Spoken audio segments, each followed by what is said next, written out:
In the last video, we were talking about the history of the Watchtower, and specifically Charles Taze Russell. We'll pick up here and talk a little bit more about him, and then move on briefly to Joseph Rutherford. Of course, she will gloss over the controversies like Beth Sareem and other failed predictions, or all the massive doctrinal changes he made after Russell died. She also doesn't mention how Rutherford created a schism in the organization, as many of the members disagreed with his taking on the role of their sole leader. But Rutherford took over anyway and eventually renamed his followers Jehovah's Witnesses. The many members who disagreed with him split off and continued to call themselves Bible students. And they are still in operation today, continuing to follow Russell's teachings up to the 6th volume of the Studies in the Scriptures books, but of course rejecting the finished mystery, which was published by Rutherford after Russell's death. Next, she'll go into this odd-sounding twist that Jehovah's Witnesses are taught to do whenever anyone specifically asks them about the Watchtower Bible and Tract Society. Instead of discussing the actual company, she goes into a detailed defense of the concept of being organized. Do you see what they do? They slide over from the word organization to the word organized. That way, they can kind of talk circles around you, saying really basic common sense things that have nothing to do with the actual company at all. I've heard quite a few witnesses do this. Here, she even tries to compare it to how churches are organized too. So for one thing, if being organized is the proof that Watchtower is the one true religion, then what do you do with organized churches or religions in general? It makes no sense. But much more than that is the issue that the Watchtower is a money-making company. In fact, it's worth several $billion. Christian churches are simply not like that at all.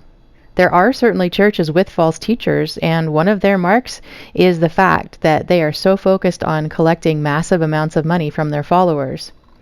I'm sure we can immediately think of the NAR Word of Faith preachers like Kenneth Copeland, Benny Hinn, etc., who are clearly false teachers. And one obvious sign of that, aside from all the scripture twisting and false teaching, is how focused they are on their own wealth, which they have amassed from many poor, sick, and desperate people who believe their lies. They have far more in common with the Watchtower Bible and Tract Society than with genuine Christian churches, don't they? Okay, and then I guess from there, I'm trying to remember. I have read a little bit about the history. I'm a little foggy now. So that kind of became established, and then there's another fellow named Rutherford that comes. Yes, he after Charles Russell died, then by that time it was organized, and they became a charter. You know, they had the charter, and because of course they were collecting, they were getting more people, and people were donating money for the cause to print these magazines and everything like that. And incidentally, Charles Russell, he was quite well off, and he used all his wealth in furthering and printing the magazines and tracts and pamphlets and things like that. Okay. Oh, I didn't know that. Interesting. Okay. So he kind of passed. So then, by that time, as I say, then it was organized. So then somebody had to be the CEO of the organization. Okay. Yeah, like legally, like a company kind of thing. Yeah. Yeah. Okay. You have to have a body of a governing body. You have to have administration, and so then they appointed and selected among themselves people in that capacity. Okay. Which then became the governing body now. Right. Okay. So because it's they're a magazine publisher, so it's a company that's creating material and distributing it. Yeah. Yeah. If you have all churches, they have a charter. They they're organized. The Catholic Church, all churches, Yeah. We all have. They have to have that legal. Otherwise, they're operating outside of the government. Well, yes and no. I know there are churches that organize in an informal way. They don't they don't take money. They don't, it's all they gather together. Well, those aren't organized religions. Those are sects. You would have to call them that a sect or a. I know people that are part of Christian churches, and I totally agree with their doctrine and everything, but they just meet as like a house group kind of thing. So, they don't have like a formal, because there's no money involved, so they don't need to file for tax benefits or anything like that. It's just a group of people that gather together and they study doctrine, and we're in fellowship and we agree with each other. It's just they. Do you think that God doesn't have an organization on earth? What she's doing here is a logical fallacy called begging the question. She's already assuming that God has one organization on earth, and now she's trying to challenge me to identify it without ever proving that there needs to be such a thing. If you saw a video I made a while ago called Cart Crash Excerpt Churches versus the Organization, you heard the lady I was talking with ask the same question this way: is Jesus using a human organization today? Next, my JW friend will get into a whole drawn-out apologetic about how organized God is. They base this claim on 1 Corinthians 14:33. The problem is, this is one of many situations in which they take a single Bible verse out of its context and build a foundational doctrine out of it. The context of this verse is about people being disorderly and how they were using their gifts in church services. Things were getting chaotic, which edifies no one. Paul was not in any way talking about God's character as relates to having one overseeing company controlling all the churches. He was providing practical advice about how to conduct their services. Anyway, the main thing to keep in mind here is that pointing out things about the universe or Jesus being organized still has zero to do with the subject of the Watchtower Bible and Tract Society. It's basically yet another fallacy called a red herring. Like, God is a God of organization. He organized the celestial bodies in order, and nothing contradicts itself, and everything is orderly. The planets rotate in proper order, and and when Jesus was on the earth, he sent out 2 by 2, and he gave them instruction. He told them what to say. He told them where to go. He told them how to say it. Okay, well, that's sort of two different things there. So one is that, is Jehovah organized, and does he do things in an orderly way? Yeah, absolutely. We can see that in how the whole universe works, and how he organizes us, and how he organized, Israel when he gave them laws to follow. Yeah. And so then can I ask this question then? Who do you think is God's organization on earth now? That I wasn't quite there yet. Okay. The thing is that's an organization, like there's order.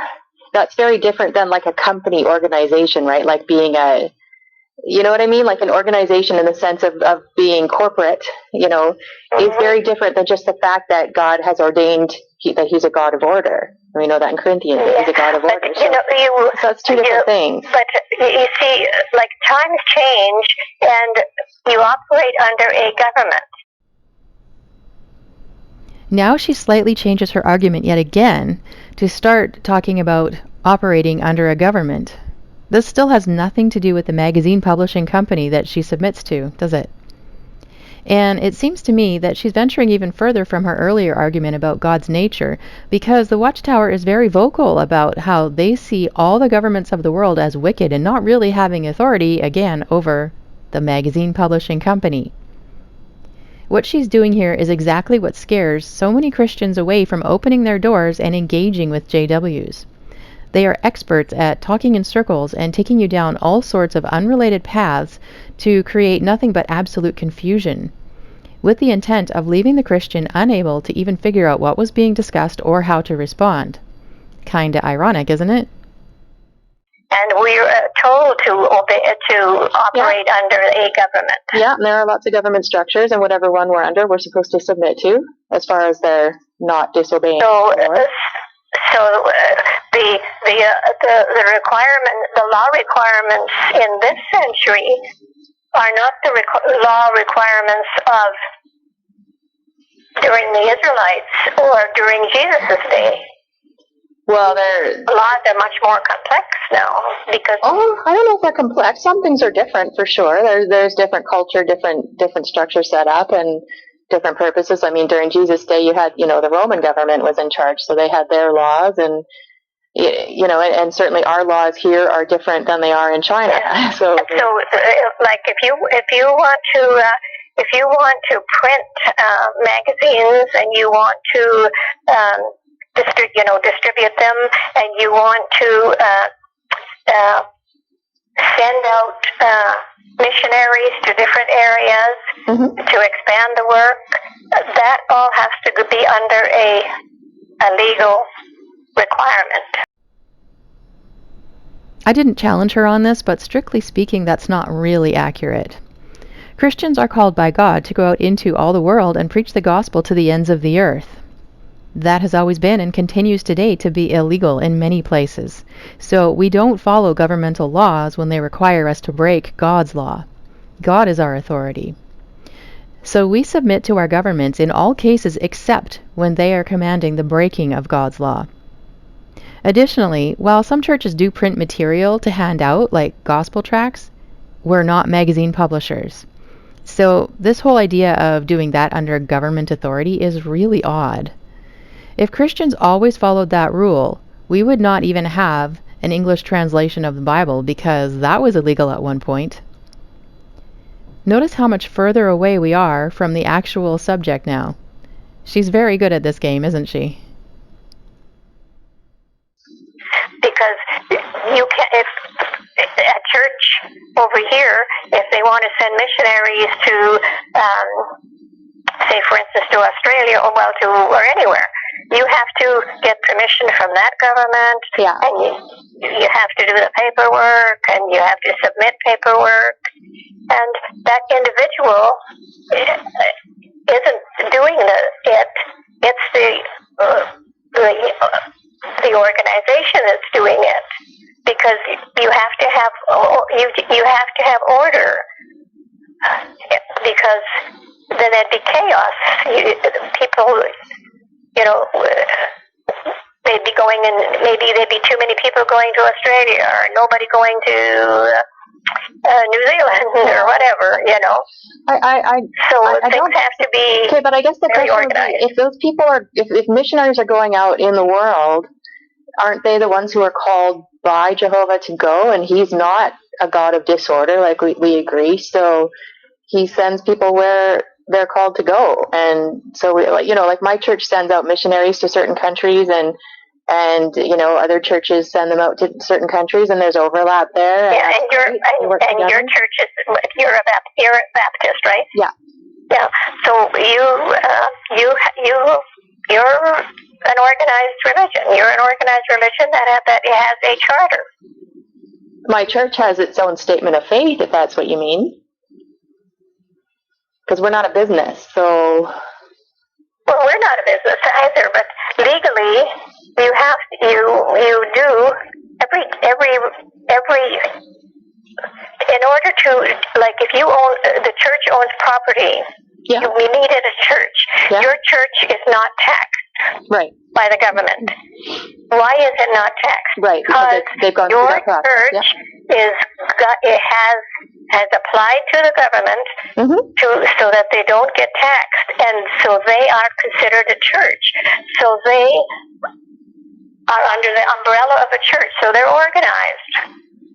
Otherwise, I don't would disagree. Have to pay taxes like every householder would. Sure, no, I totally agree. We definitely have an organizational structure. We have elders, we have deacons, we have and we submit to the laws as far as it's the same thing. Okay, well I understand that, but then I don't consider my church to be, God's one organization on earth. So that's where your faith. I believe that Christ is the head. Yes, Christ is the head of my church, where Christ is our leader, yes. An interesting note about this is that Christian churches have the tax exemption primarily because we provide charity service to the community.